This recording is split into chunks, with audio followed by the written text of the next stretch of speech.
Hello, I'm Philip Stoten for EMS Now. I'm here at Apex 2013 in San Diego, California, and I'm joined by Tracey Weatherfield from Pride Industries. Thanks for stopping by. Thanks for joining me. Nice to meet you. Good to meet you. Now, we spoke a little bit off camera. A really interesting story. You are a not-for-profit EMS, which some of these other guys believe they are too, with the margins that there are in the industry these days. I hear But that. you're that for a very good reason. Yeah, well, Pride Industries is the largest employer of people with disabilities within the United States, nonprofit. And within that, it's a $230 million a year conglomeration. We call it a high-plex carbohydrate. And we have an EMS within that organization that runs approximately $12 million annual right now. And it's just pretty typical EMS with all the bells and whistles you'll find in most of the companies out there. And we do something very unique, is where we insert people with all sorts of disabilities, a lot of developmental disabilities, some physical, but usually a combination of both, into processes where we build standard high-tech products. Do board assembly, electromechanical assembly, tests, distribution. We're also part of a Tier 1 distribution operation that's standalone from our EMS, but we also utilize it together. And when we do that, it gives us an advantage over your typical $0 to $20 million CMS, because they don't have that infrastructure, and we do. And we push, I think it's somewhere around 30 to 40 million through there just on the distribution side. So we can truly take a customer's product and we can procure, build, test, distribute, handle all the backwards logistics and repair services, fulfillment. And so we have all those bells and whistles in place for a $12 million EMS. So we our market niche, or however you want to put that, is unique. And with the different requirements you have in terms of your workforce and supporting it, are you still able to be competitive out there in the marketplace? Oh, absolutely, absolutely. We do not win any business because of our mission. Right, you win business it's quality, because cost, on-time delivery. Same as everybody else. And the mission's on the back burner. And our customers do appreciate our mission, but that's the last place they come. They don't come there just for our mission. We have to have the same high quality standards as everybody else, and price points have to be where they need to be for our customers. And our on-time delivery has to be near perfect, or you lose your customers and they're not happy. The same dynamics that everybody else would expect. The one group of participants that I would expect to have some respect for your mission are your suppliers. Do you find they're kind of keen to get behind your activities? The suppliers, the suppliers are really in the same boat. I mean, this is such a tough industry to make money in these days. But you do find that with the mission on the background, they'll go that extra mile to find that extra dollar or whatever to make sure that we can that helps us.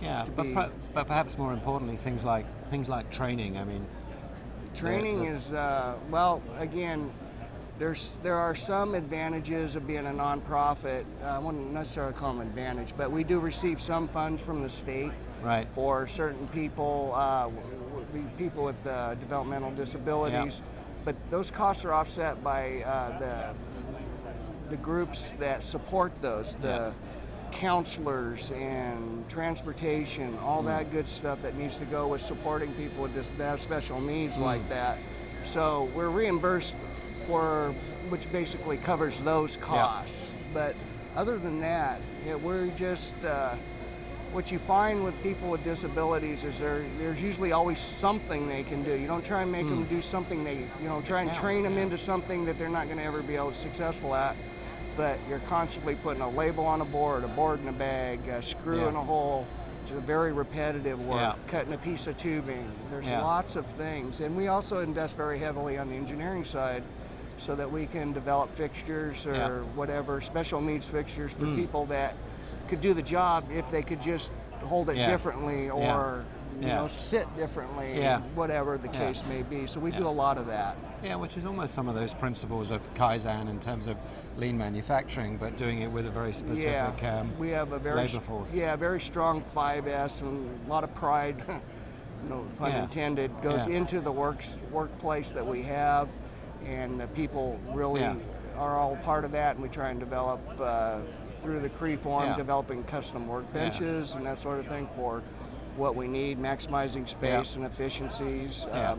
All those things you should do in a for-profit company. We do the same thing. It's really a great feeling when you can go out on the floor and you can see, it makes your day. When you're having a bad day and you go out and you see that, I mean, that can really make your day. And you really understand your problems are pretty minimal to what a lot of other people have. And are you kind of training to a degree for some independence? Are there people that will go from Pride Industries to other EMS? Very possible.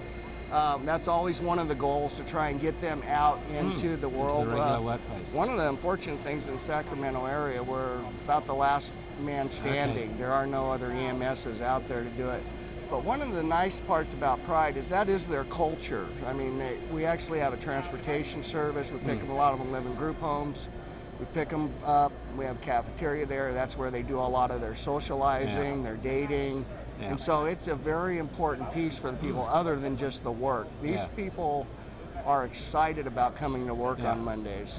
And the workforce is incredible from a consistency. Once you get something, it may take you longer to get somebody into a mode, but once you get going, and they can put a part in a board all day long and be happy as anyone can be, whereas you grab someone off the street and you train them, and after a week they're bored of this. Looking to do something else. And so there are some advantages that way, but there's challenges too when you're dealing with people with disabilities. And you've got a lot of.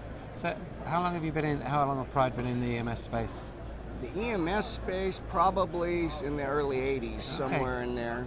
So pretty much all of the curve. Yeah, I've been there in about 8 years. Okay. And in the 80s, HP had a big campus next to us, so a lot of component prep back in the through old days, a little bit of manual insertion, a little bit of wave soldering, that sort of thing. Okay. Well, fascinating project. Hope it continues to go well. Thanks for stopping by to tell us about it, and enjoy the rest of the show. Appreciate it. Thank you very much.